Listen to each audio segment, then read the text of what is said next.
I tried to be a chill boyfriend about my girlfriend's male best friend, but she wants to throw away our anniversary plans to go to a concert with him, and I'm sick of being the third wheel in my own relationship. Posted by you/OK Bandicoot 2349. I, 28M, have been dating my girlfriend, Sarah, 26F, for just over a year now, and while I love her, there's one thing that's been eating at me since the very beginning: her relationship with her male best friend, Jake, 27M. Jake has been Sarah's ride or die since college, and I knew from the start that they were close. But what I didn't realize was how much it would impact our relationship. I've always tried to be the chill, trusting boyfriend. I don't want to be that guy who's threatened by a platonic friendship. But honestly, it's gotten to the point where I feel like I'm the third wheel in my own relationship. Jake and Sarah are practically inseparable. They hang out multiple times a week, they do dinners, movie nights, spontaneous late-night drives, etc., and I'm usually not even invited. If I try to join, it's awkward, like I'm crashing their private world of inside jokes that I'm not a part of. It stings, but I tried to let it go for the sake of keeping the peace. But then things started to cross a line. Jake texts her constantly, even when we're together on dates. It's not just casual stuff, either. He calls her babe and sweetheart, and when I brought this up to Sarah, she laughed and said it was just their thing and that it didn't mean anything. Apparently, they've been calling each other that for years. But to me, it feels like there's more to it. Who calls their best friend babe when they're in a relationship? Then there was the night I stayed over at her place and woke up at 2 a.m. to find Sarah on FaceTime with Jake. She was giggling like a schoolgirl, whispering so she wouldn't wake me. When I asked her about it the next morning, she brushed it off, saying Jake needed someone to talk to. But what about me? Am I just here as background noise while she stays emotionally tethered to this guy? The breaking point came last weekend. Sarah and I had been planning a special weekend getaway for our 1-year anniversary, something we'd been looking forward to for months. But out of nowhere, Jake invites her to a concert the same weekend. Sarah asked me if we could postpone our anniversary trip so she could go with Jake instead because it's a band they both absolutely love. I was floored. Our anniversary, something we'd been planning for months, could just be rescheduled for Jake? It was like I didn't even matter. I told her that this was too much and asked her to set some clear boundaries with Jake, like no more pet names, no more hanging out one-on-one all the time, and definitely no more prioritizing him over our relationship. She blew up at me, calling me controlling and insecure. She even said, "You knew Jake was part of my life when we started dating. Why are you trying to change me now?" Things got worse when Jake apparently told her that I was being toxic and trying to manipulate her. Sarah is siding with him, saying I'm overreacting and that nothing has ever happened between them. She's now furious with me for giving her an ultimatum, when all I really asked for were some boundaries that would make me feel like I'm her boyfriend, not just a side character in her life with Jake. Now Sarah is giving me the silent treatment, and I'm starting to feel like I've somehow become the jerk in my own relationship. Am I losing my mind here? I'm not asking her to drop Jake completely, just to prioritize us and respect our relationship. But maybe I've been unreasonable. Am I the jerk for asking my girlfriend to set boundaries with her male best friend, or is this friendship way too close for comfort? Top/relevant comments. Commenter. Do everyone a favor and end this thing now. You'll be doing Sarah a favor, she can have Jake. You'll be doing Jake a favor, he can have Sarah. Most of all though, you'll be doing yourself a huge favor, because you can find someone who sees you as her ride or die and someone who is actually loyal to you. After all, loyalty is the single most important factor in friendship, not being nice or liking the same things. Sarah doesn't believe she needs to be loyal to you. You know how I know? We can only truly know what we believe, versus what we think we believe, by watching how we act. Her actions speak volumes. Update 2 days later. I first want to thank you all for the amazing support you've given me. After reading through the comments and talking to some of you, I made up my mind. I was done being second place in my own relationship, and I was ready to walk away. But what happened next surprised me. Saturday night, Sarah came over to talk.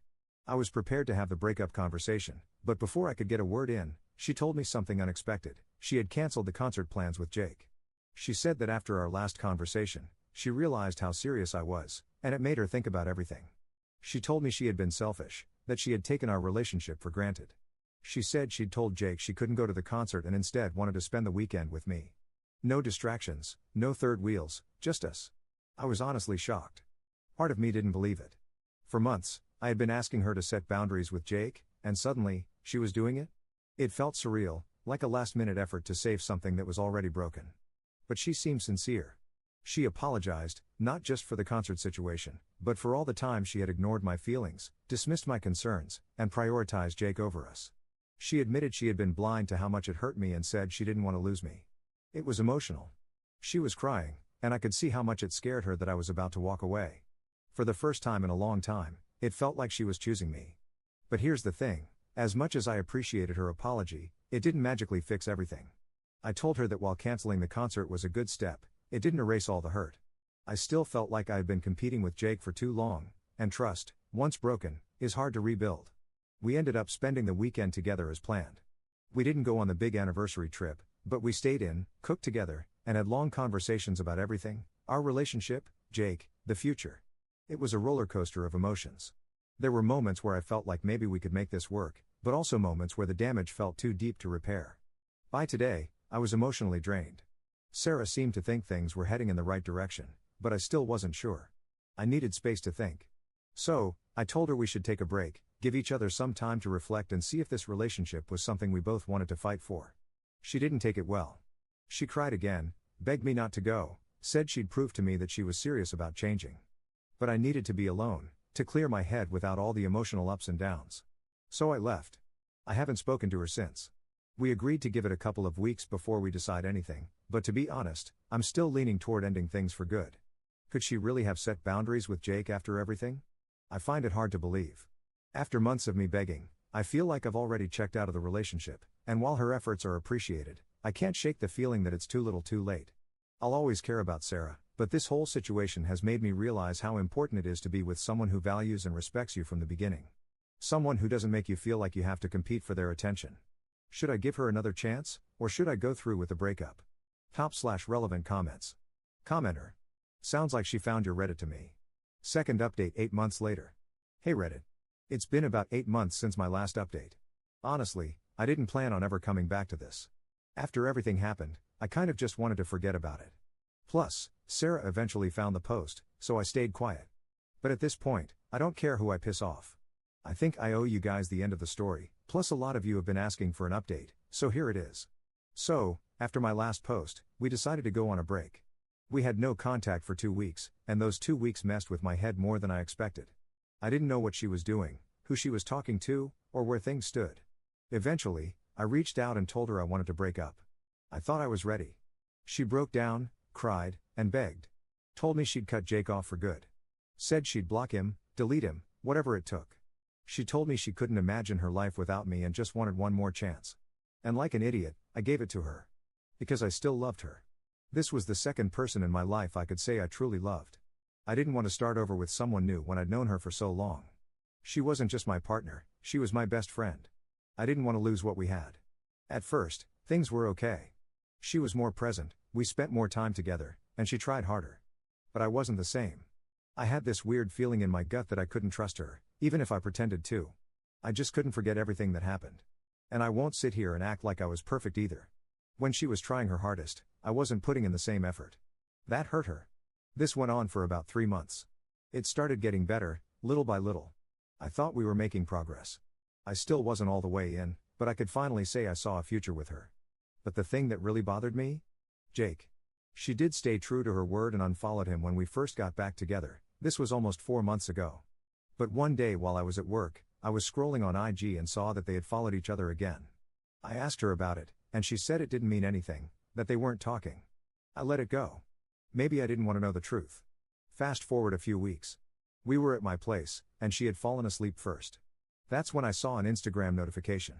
I couldn't open it, didn't know her password, and I wasn't about to try and scan her face while she slept. So I ignored it. I couldn't sleep. I was restless. But I told myself I was overthinking, and I wanted to trust her. Fast forward another week. We went on vacation and were staying at a hotel. She asked me to grab something from the car, but the hotel room key was on her phone. So she handed it to me. That's when my insecurities got the best of me, and I snooped while walking to the car.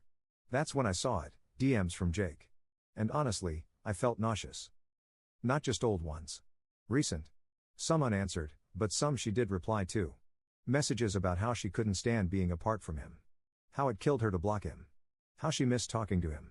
How she wanted to see him again. And then the part that really broke me, how she had developed feelings for him but was scared to leave me because then it wouldn't be Jake and Op. It would just be Jake. She talked about how she didn't want to lose both of us. She had even seen him behind my back. When she said she was going to the gym, she was going to his place. I came back to the room and didn't say anything. I laid in bed, numb. She eventually got up to take a shower, and while she was in there, she texted me asking if I went through her phone. At first, I lied. But then she said when she opened Instagram, it was still on her DMs with Jake, something she didn't leave open. So I admitted it. I told her I read everything and couldn't believe she lied to me again. Her response was, "You weren't supposed to see that." I completely lost it. She tried playing the victim card, telling me I broke her trust by going through her phone and that I wasn't supposed to read what she told Jake. Like I was the bad guy in this situation. That was it for me. I didn't ask for explanations. I didn't want to hear any more lies. I shut down completely. I stopped texting her and only spoke when necessary for the rest of the trip. We had driven 6 hours from our hometown to visit some friends, so I couldn't just leave. We acted normal in front of our friends until it was time to go. The 6-hour drive back home was complete silence. I drove most of the way and didn't speak to her at all.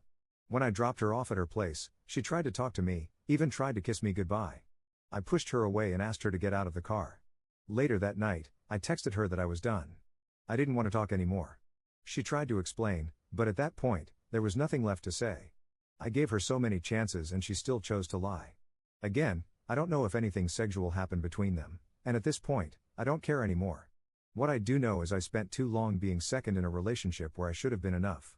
So yeah, I'm single now. It hurts, obviously. But for the first time in a long time, I feel like I can finally breathe again. Thanks to everyone who gave it to me straight in the comments all those months ago, but also to those who told me to give her another chance. It hurt, but I grew and matured from this. Top/relevant comments. Commenter. You dodged a bullet. Someone who lies that repeatedly and then tries to gaslight you for catching them, you weren't supposed to see that, was never going to change. You wasted way too much energy on someone who was never fully yours to begin with. Ops response. That's exactly what I keep telling myself. I wasted so much time and energy. I'm just glad I ended it sooner rather than later.